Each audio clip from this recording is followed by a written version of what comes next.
musani awaka fure yo awuka furu don fembaye. Doguje musani darawa yo awuka furu don fembaye. Furu bora masa alala awuka furu don fembaye. Audiara nyogo ye audira nyogo awuka furu don fembaye. Doguje musaka kanule awayo furu so sigila ke sawali baye. Furu so toko ye monyoli so. Furu so toko ye sawali so. Furu so toko ye monyoli so. Ado furu so pembete nyafola so. Nibe musa fe monyo musa ye. Adon ko furu jala ye sutura ye. Audara nyogo na mfoga furu nyogo. Udana ya sebe gato auje.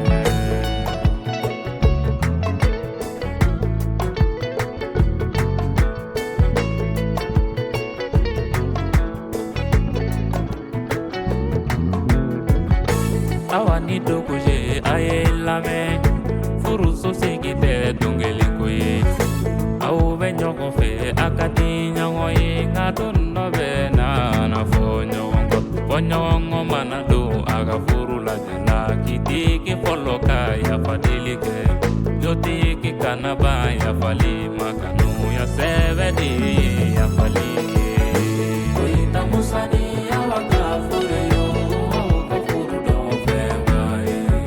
Doguje musani darawa yo awaka furu don fembaye.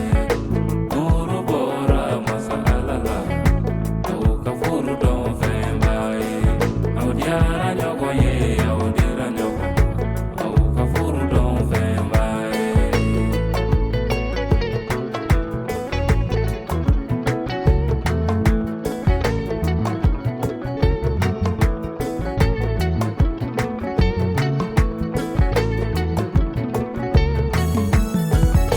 Furube mauke kele furube du ni du ke kele. Furube mauke kele ave bale masira ke kele. Furube mauke kele furube tere sira ke kele. Furube mauke kele ave du ni du ke kele.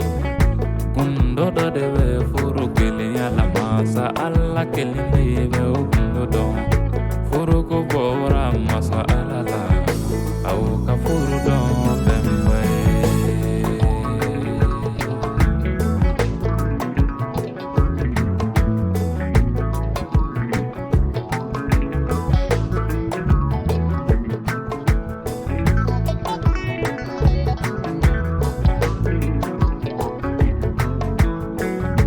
Olode koni furu tono ye ngaseve la furu